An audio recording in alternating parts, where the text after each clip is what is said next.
ఏమైనా చేయగలము, కథ మొత్తం మార్చగలము. నీ నామముకే మహిమంతా తెచ్చుకుందువు యేసయ్యా, యేసయ్యా. నీకే నీకే యేసయ్యా, యేసయ్యా. నీకే నీకే సాధ్యము. Praise the lord. హల్లెలూయా. పరిశుద్ధ గ్రంథముల నుంచి కొన్ని మాటలు ధ్యానం చేద్దాం. శ్రద్ధగా వినడానికి ప్రయత్నం చేద్దాం. తీయండి. పేతురు మొదటి పత్రిక, పేతురు రాసిన మొదటి పత్రిక 5వ అధ్యాయం 6వ వాక్యం. దేవుడు తగిన సమయమందు మిమ్మలను హెచ్చించునట్లు ఆయన బలిష్టమైన చేతి క్రింద దీన మనస్కులై ఉండండి.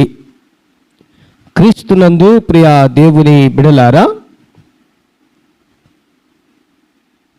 పరిశుద్ధ గ్రంథం బైబిల్లో క్రొత్త నిబంధన గ్రంథం పేతురు భక్తుడు రాసిన మొదటి పత్రికలో 5వ అధ్యాయం 6వ వచనము ద్వారా ఈ పూట ప్రభు మనతో మాట్లాడనై ఉండగా శ్రద్ధగా విందాం. విన్న వాటిని మన హృదయంలో భద్రపరుచుకుందాం. ఆ మాటల ప్రకారంగా మన జీవితాన్ని సరిదిద్దుకుందాం. ప్రభువు చేత దీవించబడదాం. Praise God. హల్లెలూయా, హల్లెలూయా. తగిన సమయమందు దేవుడు తగిన సమయమందు మనలను హెచ్చించున్నట్లు ఆయన బలిష్టమైన చేతి క్రింద దీన మనస్కులై ఉండుడి. దేవుడు ప్రతి మనిషికి, ప్రతి కుటుంబానికి ఒక సమయమును సంకల్పించి ఉన్నాడు. ఏ సమయములో ఎవరిని ఏ విధముగా దర్శించి ఆశీర్వదించాలో, దీవించాలో, హెచ్చించాలో, స్వస్థపరచాలో, సమస్యల నుండి విడిపించాలో, కష్టాల నుండి విడిపించాలో, కోరుకున్నది అనుగ్రహించాలో ఆయన మనలని రూపింపక మునిపే తన గ్రంథములో లిఖించి ఉన్నాడు. మనల్ని రూపింపక ముందే, అనగా మనల్ని పుట్టించక ముందే మన యొక్క జీవిత గమనం, మన యొక్క జీవితము యొక్క పరిస్థితులన్నిటినీ కూడా ఆయన గ్రంథములో, జీవ గ్రంథములో లిఖించి ఉన్నాడన్న విషయాన్ని నేను ప్రేమతో తెలియచేస్తున్నాను.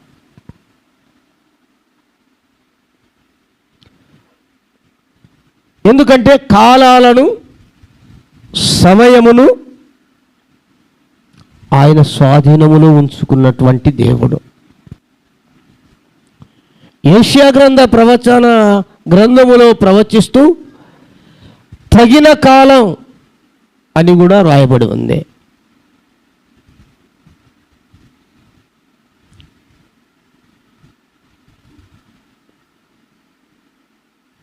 మనకు తగిన సమయమున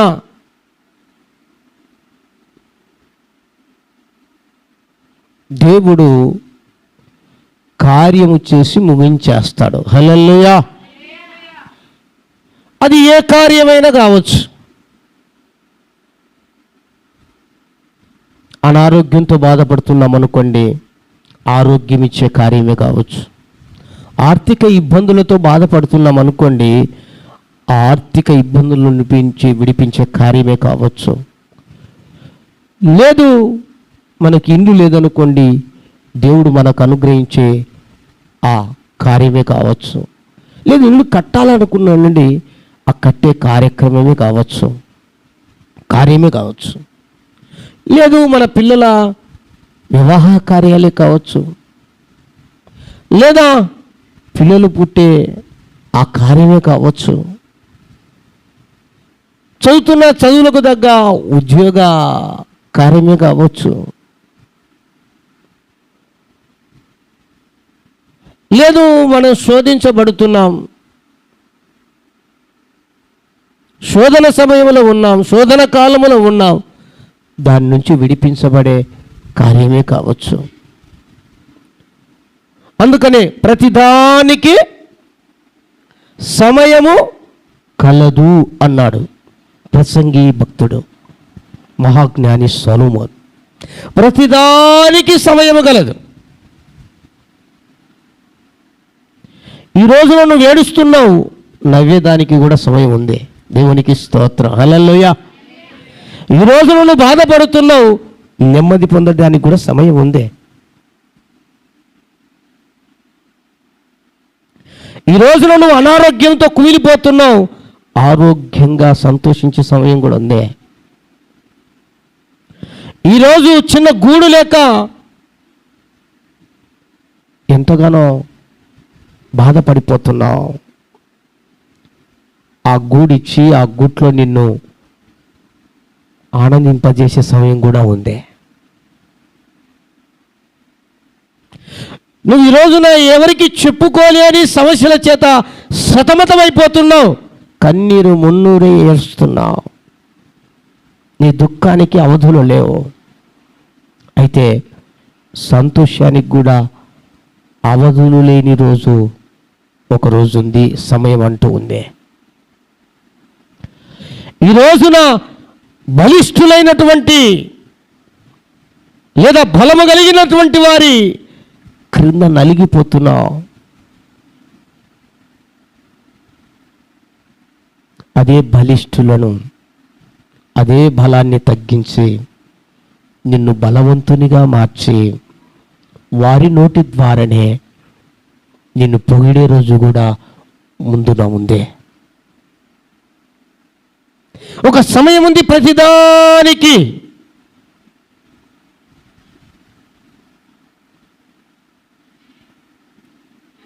అందుకనే అన్నాడు, దేవుడు తగిన సమయమందు. అయితే ప్రతిదానికి సమయం ఉంది అన్నప్పుడు దేవుని భక్తిలో కూడా సమయం ఉంది కదా. ఆ సమయానికే రావాలా, ఆ సమయానికే పోవాలా, ఆ సమయానికే ప్రార్థించాలా, ఆ సమయానికే ఉండాలా. లేదు, ఆ సమయంలోనే దేవుని మాటలు మాట్లాడాలి, మిగతా సమయంలో ఇలా కాదు. ఆ మాట అంటారనే ప్రతిదానికి సమయం ఉంది. నిశ్చించే వరకు, ఆశీర్వదించే వరకు, లేదా నీ జీవితంలో కార్యం జరిగించేంత వరకు ఏం చేయాలంటున్నాడు? దేవుని చేతి క్రింద దీనులముగా ఉండాలి. హల్లెలూయా. అణిగి మణిగి ఉండాలి. హల్లెలూయా.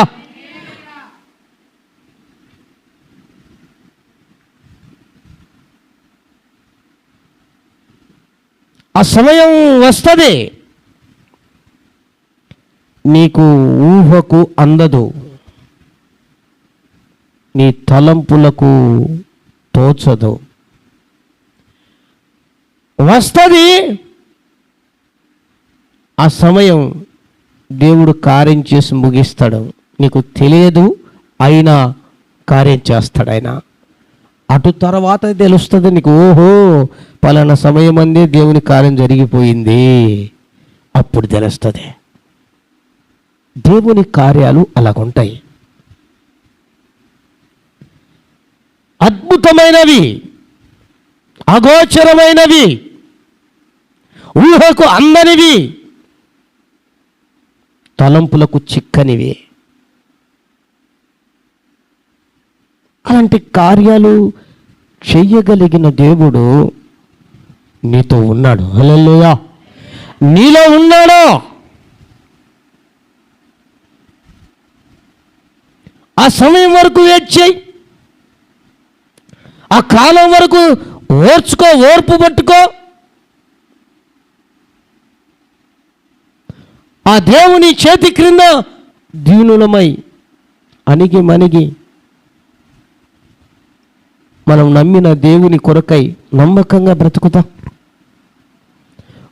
మనం ఏ విశ్వాసము ద్వారా మొదట్లో ఈ యాత్రను ప్రారంభించినామో ఆ విశ్వాసమును నిలిచి ఉందా?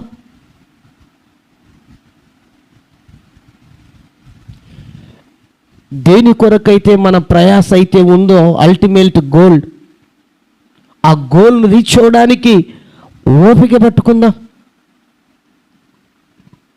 దేవుడు సహాయం చేస్తాడండి. ఎందుకంటే ఆయన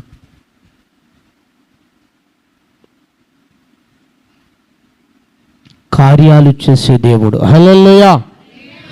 ఆయన కార్యము చేయగా త్రిప్పివేయవాడు ఎవడో? యెషయా గ్రంథములో దేవుడే మాట్లాడతాడు భక్తుని ద్వారా. ఆయన ఆజ్ఞ ఇస్తే ఏమైంది?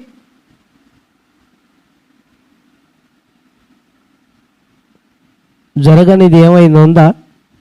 ఆయన ఆజ్ఞ ఇస్తే మన పాట పడుకుంటుందా? నీవు సెలవీయగా జరగనిదేముంది, వాక్కును పంపగా కలుగనిదేముంది, సాయము నీదేనయ్యా సహాయకుడా సాగిపోవుదునయ్యా. దేవునికి స్తోత్ర. హల్లెలూయా. మనం చేయాల్సింది అదే.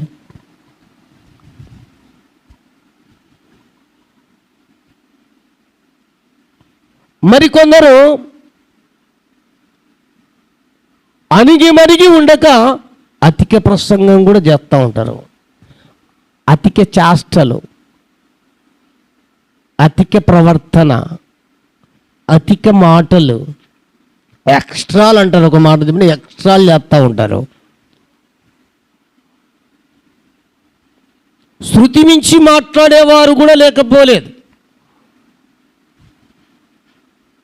చాలా బాధపడవలసిన పరిస్థితి. నేను పేరు చెప్పను, సేవ చేస్తారు వారు, సేవకులు అని ముద్రింపబడిన వారు ఈ లోకంలో. వారి రక్త సంబంధికుల్లో ఒక యవనస్తురాలు చనిపోయింది.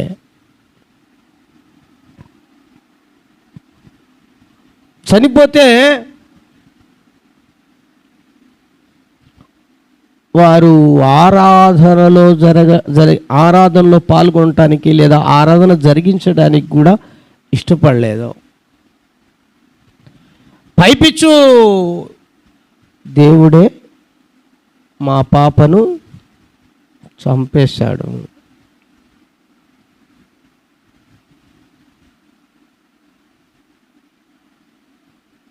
ఏం చేస్తున్నాడు? దేవుని మిన్నే దేవుడుంటే ఎందుకు ఇట్లా జరిగింది? సంతోషించాలా. ఈరోజు ఈ క్షణం ఉన్నపాటున ప్రాణం పోతుందా? హ్యాపీగా దేవునికి స్తోత్రం చెప్పి, ప్రభువా నీ దగ్గరికి వచ్చేదానికి సహాయం చేస్తున్నందుకు కృతజ్ఞతలను చెప్పాలి. హల్లెలూయా. నిజ క్రైస్తవుని యొక్క మాట తీరు, ప్రవర్తన ఇంతకంటే కావాల్సిందే ఈ లోకంలో ఇన్ని బాధలు పడేదానికంటే. అవునా కదండి?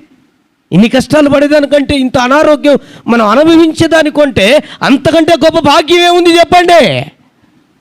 హ్యాపీ. బైబిల్లో రాయబడింది ఏముండండి? ప్రభునందు మృతులైన వారు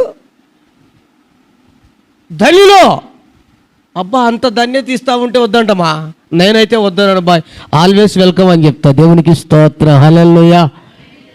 24/7 ఆల్వేస్ వెల్కమ్ అని చెప్తా నేనైతే. ఇబ్బందే లేదు. నీ భార్య ఎట్లా, పిల్లలు ఎట్లా, కుటుంబం ఎట్లా, నీ మనవళ్ళు ఎట్లా, నీ మనవరాళ్ళు ఎట్లా అని కొందరు అంటారేమో. నువ్వే ఆలోచన చేస్తుంటే నా కన్న తండ్రి ఎంత ఆలోచించాలి? దేవునికి స్తోత్రం, హల్లెలూయా.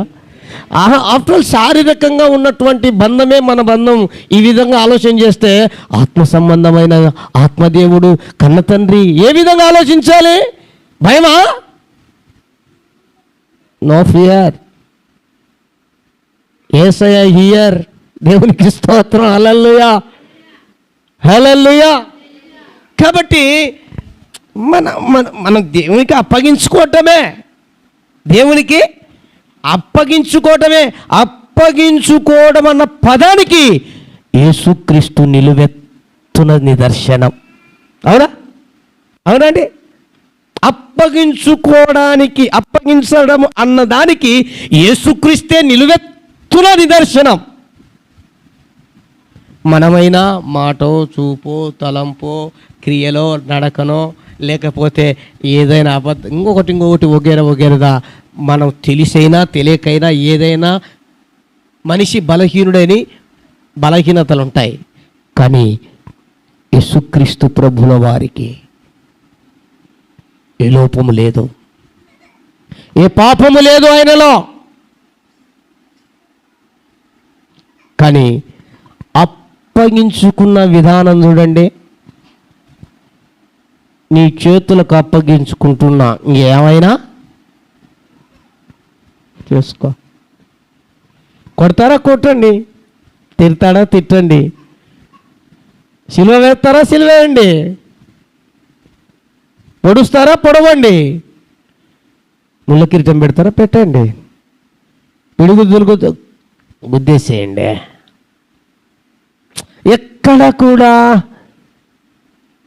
కాసింత అసహనం, తండ్రి మీద కాస్త ఏదైనా అలిగినట్టు కానీ, గొనిగినట్టు కానీ, లేదా కాస్త అసహనము వెల్లడి చేసినట్లు ఎక్కడా అప్పగించుకోవడం అన్నది ఆయన చూసి నేర్చుకోవాలి ప్రతి మనిషి. హల్లెలూయా. అది అలా సరెండర్ అయిపోవాలి మనం. యేసయ్యా ఏమైనా చేయి, నీకే చేయి ఏమనాలి మనం? యేసయ్యా ఏమైనా చేయి, నీకే చేయి. ఎల్లవేళలా ఇదే నిదానం ఉండాలి. విధానం.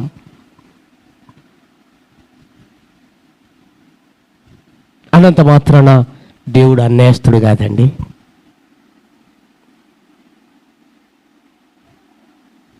దేవుడు న్యాయం తప్పడు.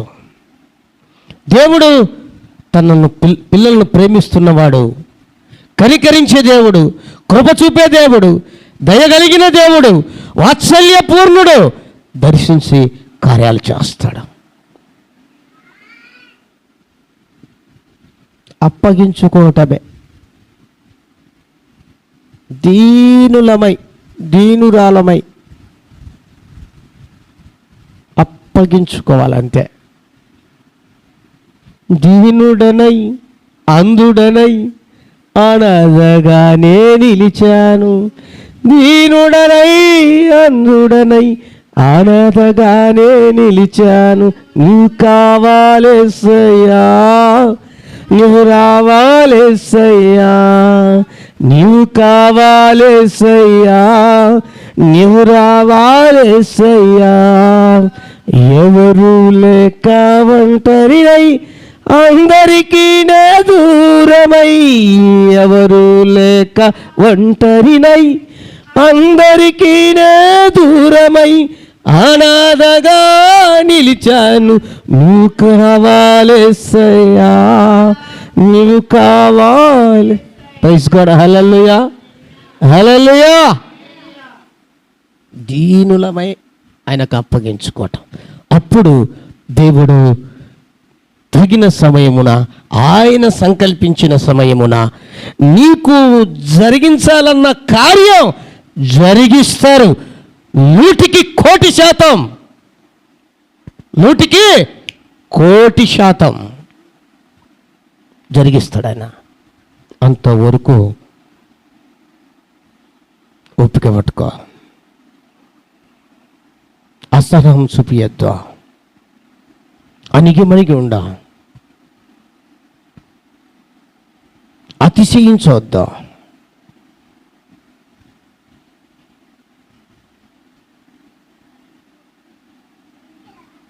నా ప్రియ దేవుని బిడ్డలారా, జ్ఞాపకం, 2 వ్యక్తుల గురించి ఈ రోజున నేను జ్ఞాపకం చేయాలని ఇష్టపడుతున్నా. ఆ 2 వ్యక్తులు చూడండి, ఎస్తేరు గ్రంథంలో ఉంటారు. ఆ 2 వ్యక్తులు ఎస్తేరు గ్రంథంలో మనం చదివితే, ఒక ఆయనేమో మొర్దెకై, రెండో అతనేమో హామాను. మొర్దెకై ఏమో చాలా భక్తి కలిగినటువంటి వ్యక్తి. హామాను అన్నటువంటి వ్యక్తి డాంబికుడు, అతిశయించేవాడు శారీరకంగా. ఎస్తేరు గ్రంథం 2వ అధ్యాయం 5, 6, 7 వచనాలు చదువుదాం. షూషాను కోటను బెన్యామీనుడగు కీషు అను పుట్టిన యాయూరు వంశస్థుడైన మొర్దెకై అను ఒక యూదుడు ఉండెను. నెబుకద్నెజరు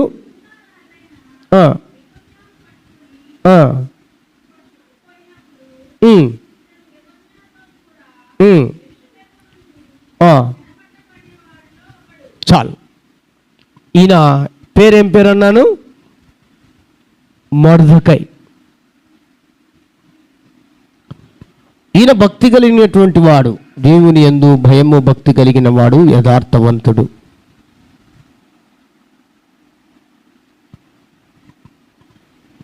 యూదులలో ఒకడిన. ఒకానొక రోజున చెరపట్టబడినటువంటి వాడిలో ఈయన ఒకడు. రాజు గుమ్మము యొక్క దగ్గర ద్వారపాలకునిగా పని చేస్తున్నటువంటి వ్యక్తి, ఒక సామాన్య వ్యక్తి.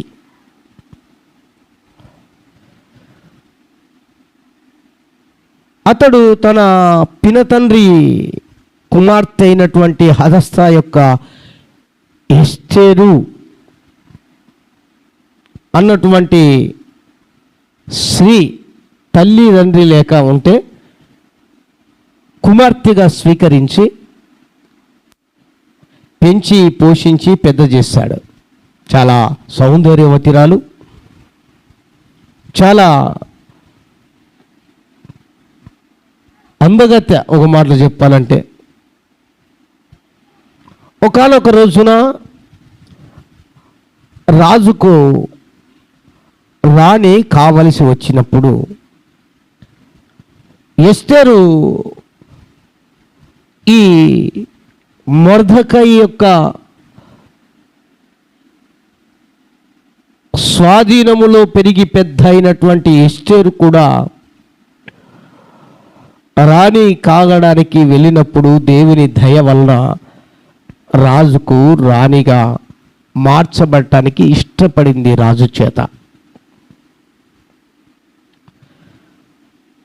రాజుగారి యొక్క మన్నలను పొందింది, రాజు యొక్క ఇష్టమునకు పాత్రురాలయ్యింది, రాణి అయిపోయింది. ఇప్పుడు ఈ అడదీసేనా అక్కడ కరెంట్ ఉంటుంది. ఇప్పుడు మొర్దెకై హోదా ఏంటి? ఆయన స్టేటస్ ఏంటి? రాణిగారి తండ్రి, అంతే కదా. రాణిగారి తండ్రి అంటే ఎలా ఉంటారు? రాజ్యములో లేదా ఆ రాజరికరములో వైభవము కలిగి ఉంటారు, అంతేనా? కానీ ఒక సామాన్యునిగానే మొర్దెకై ఆ గుమ్మము దగ్గరనే రాజు గుమ్మము దగ్గరనే పానదాయకునిగానే ఉన్నాడు, ద్వారపాలకునిగానే ఉన్నాడు. ఏమాత్రం కూడా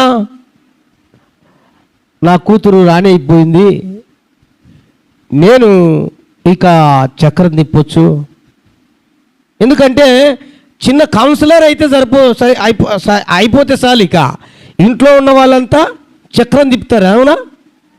ఇక ఎమ్మెల్యే అయితే పట్టుకోబట్టదు కదా, ఇక మినిస్టర్ అయితే అద్దులు ఉండవు, ఇక ముఖ్యమంత్రికి అయితే నాకేమంటారా చెప్పేది అనేది ఉంటుంది. వాళ్ళ చుట్టూ ఉన్నటువంటి బంధువులు కావచ్చు, లేదా కుటుంబంలో ఉన్నవారు కావచ్చు, ఏం చేస్తారు? ఎంత హోదాలు ఉంటాయి వారికి, ఎంత అక్రమంగా అన్యాయంగా సంపాదిస్తూ ఉంటారు, ఎంత హోదాలలో ఉంటారండి. ఇట్లా రాష్ట్రపరంగా దేశపరంగా చూస్తే ఎంతోరా కదా.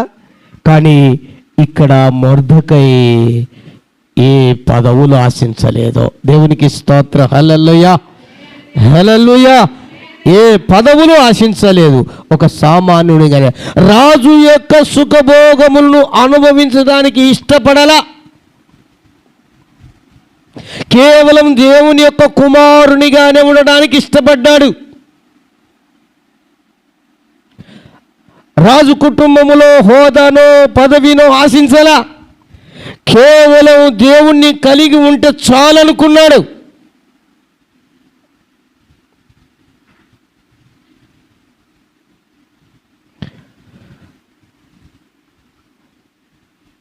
అందుకు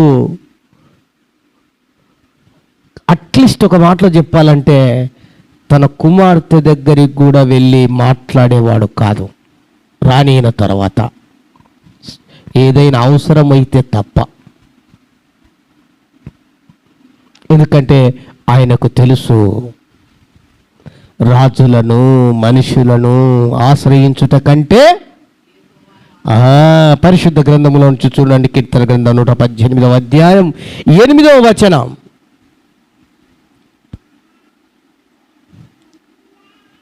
త్వరగా 118వ అధ్యాయం 8వ వచనం.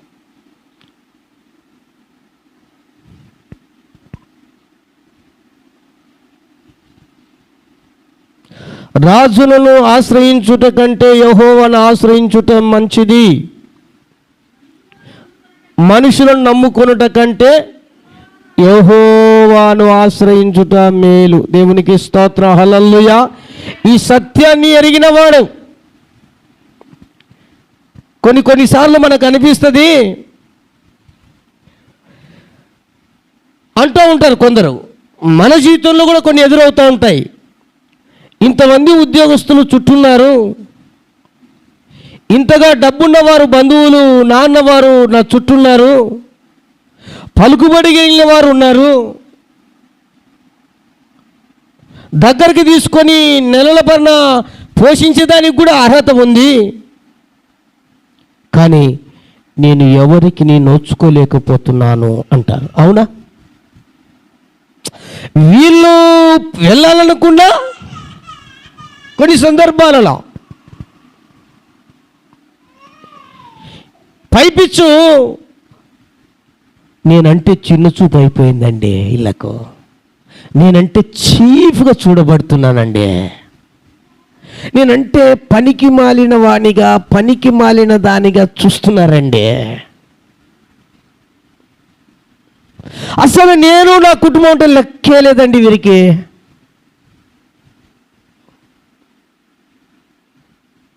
అన్న పరిస్థితులు కూడా బహుశా మనలో నీలో ఉండొచ్చు. నేను అంటున్నా ప్రభు పేరట, ఇదిగో ఈ భక్తునికి తెలుసు, మనుషులను నమ్ముకొనుట కంటే రాజులు నమ్ముకొనుట కంటే యెహోవాను ఆశ్రయించుట మేలని. ఇదే వాక్యాన్ని నీవు నీవు నీవు అప్లై చేసుకో, మనం అప్లై చేసుకుందాం.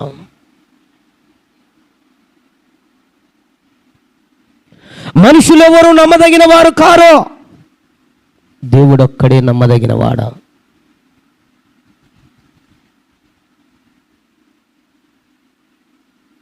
వారు ఎవరైనా కావచ్చండి. ఏదో ఒక సందర్భంలో మనిషి బుద్ధి వంకర బుద్ధి చూపిస్తేస్తారు. అలా కన్న తల్లి కావచ్చు, కన్న తండ్రి కావచ్చు, కట్టుకున్న భర్త కావచ్చు, కట్టుకున్న భార్య కావచ్చు, పిల్లలే కావచ్చు, వంకర బుద్ధి అక్కడక్కడ చూపిస్తూనే ఉంటారు. అందుకనే బైబిల్ గ్రంథం ఘోషిస్తుంది, మనుషులను నమ్ముకున్నట కంటే, రాజులను నమ్ముకున్నట కంటే యెహోవాను ఆశ్రయించుట, యెహోవాను నమ్ముకొనుట మంచిది.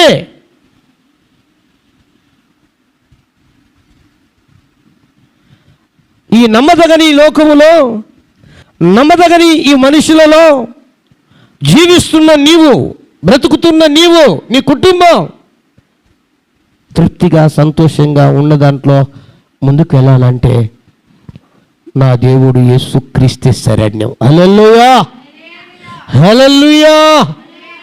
నా అనుభవపూర్వకంగా కూడా నేను పాట రాసుకున్నా. ఏమని? నేను చాలాసార్లు పాడిన పాట. ఏ పాట? నమ్మదగని లోకములో నమ్మదగిన దేవా, నమ్ముకుంటినయ్యా నా యేసయ్యా, ఎందరినో నమ్ముకున్నాను మోసపోయినాను. ఆ పాటలో నేను రాసుకున్న నా జీవితాన్ని నేను రాసా. దేవునికి స్తోత్రం, హల్లెలూయా. ఓడిపోయినాను, కృంగిపోయినాను, కానీ ఓడిపోయిన నన్ను, కృంగిపోయిన నన్ను లేవనెత్తిన దేవుడు యేసుక్రీస్తు అండి. హల్లెలూయా, హల్లెలూయా. అందుకని 2వ వచనంలో రాసుకున్నా, నీవు తప్ప నాకెవరున్నారు ఇహ పరమందున. ఇక్కడ అక్కడ దేవునికి స్తోత్రం, హల్లెలూయా. ఆశ్రయము నీవే, ఆధారము నీవే, చంటి పాపలాగా చంకనెత్తుకున్నావు, కంటి పాపలాగా కాపాడుతున్నావు. బా, ఎంత అద్భుతమైనటువంటి, నిజంగా ఆ వేలో వెళ్ళి అనుభవిస్తే తెలుస్తుంది. హల్లెలూయా. అనుభవించకపోవడం లేదు.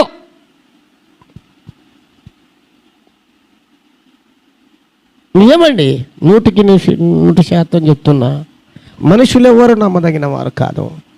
నీ ఎడల నువ్వు కొంచెం ప్రేమ చూపిస్తే ఆ దాంట్లో ఏమైనా అనుకుంటుందేమని ఊరికి పైన చూపించాల్సిందే ఆ మనిషి, ఆ వ్యక్తి. వారు ఎవరైనా కావచ్చు, నేను పేరు తీసి చెప్పను. ఇంట్లో వాళ్ళే కావచ్చు, బయట వాళ్ళే కావచ్చు, మనిషి ఎవరైనా సరే. కానీ యేసయ్య నమ్మకమైన దేవుడు అండి. హల్లెలూయా, హల్లెలూయా. ఆయన గొప్ప మంచి దేవుడు, నిన్ను ఈ క్షణం వరకు ప్రేమిస్తున్నాడు అనడానికి ఇదో ఈ మాటలే నిదర్శనం. అట్టి దేవునిలో మనం అణిగి దీన మనస్కులమై ఉంటే తగిన సమయమందు ప్రభు మనల్ని హెచ్చిస్తాడు. తగిన సమయమందు.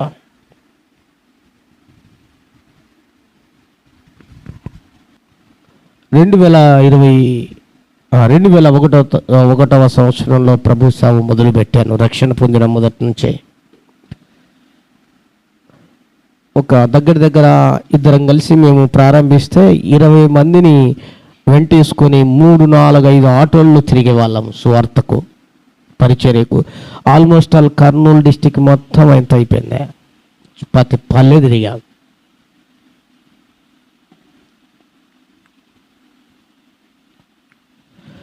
అప్పుడు నా పరిస్థితి ఏంటో తెలుసా అండి? తిండికి తిండి ఉండేది కాదు, సరైన గుడ్డలు ఉండేవి కాదు, ఈ రోజున దేవుని వల్ల దేవుడు మంచి దుస్తులు అనుగ్రహించాడు. ఆ రోజున నేను బెంగళూరు నుంచి తెచ్చి చెప్పుకోవడానికి సిగ్గుపడనక్కర్లేదు, ఎందుకంటే దేవుడు చేసిన గొప్ప కార్యాలు ఇవి. పాత బట్టలు అమ్ముతారు కదా, బెంగళూరు నుంచి తీసుకొచ్చి నంద్యాలలో అమ్ముతూ ఉంటారు ఒక సెంటర్లో. ఆ సెంటర్లోకి పోయి ఒక చొక్కా 50 రూపాయలు, భలే ఉంటాయి అయితే రెడీమేడ్వి. ఒక్కొక్కసారి ఒక 3-4 తెచ్చుకోవటం, ఉపయోగించుకోవటం. నేను కడపకు వచ్చిన దాదాపు 6-7 సంవత్సరాల వరకు నా దగ్గర ఉన్నాయి, అవి ఉన్నాయి. ఒకటి గుర్తుగా అట్లనే బీరువాలో పెట్టుకోండి నేను. దేవునికి స్తోత్రం, హల్లెలూయా. చెప్పుకోవడానికి సిగ్గేం లేదు, ఎందుకంటే దేవుడు సాయం చేస్తే ఇట్లుంటుంది. మరి తినడానికి తిండి లేదు. మేము ఉండే రూమ్ ఎంత చిన్న రేకులు వేసి ఉంటుంది. మన 2 బాత్రూమ్లు వేని ఒక మంచం పడితే తిరిగేదానికి ఉండేది. ఇక 150 రూపాయలు బాడగ కట్టాలంటే గగనం నంద్యాలలో. నేను సాక్షాత్తు ఒక సమయాన నేను అంటే తిండికి లేకపోయినా, లేకపోతే ఉండడానికి లేకపోయినా ఏడ్చిన రోజులు ఉన్నాయి. కానీ పిల్లల విషయాల్లో సేవకుడు నా పక్కనుండి 10 రూపాయల ఐస్ క్రీమ్ కొనిచ్చాడండి. ఆ సమయంలోనే, ఎప్పుడు 2001లో. మా పిల్లలు ఇద్దరు చిన్న పిల్లలు, చిన్న పిల్లలు, జాయి లేడప్పుడు. అతను 10 రూపాయలు ఐస్ కొనిస్తే ఒక ₹1/2 అప్పుడు ఐస్ వస్తుంది. ₹1/2 50 పైసలకు కొనీనికి గతి లేదు. ఆ రోజు ఏడ్చుకున్నానండి నేను, భలే ఏడ్చుకున్నాను.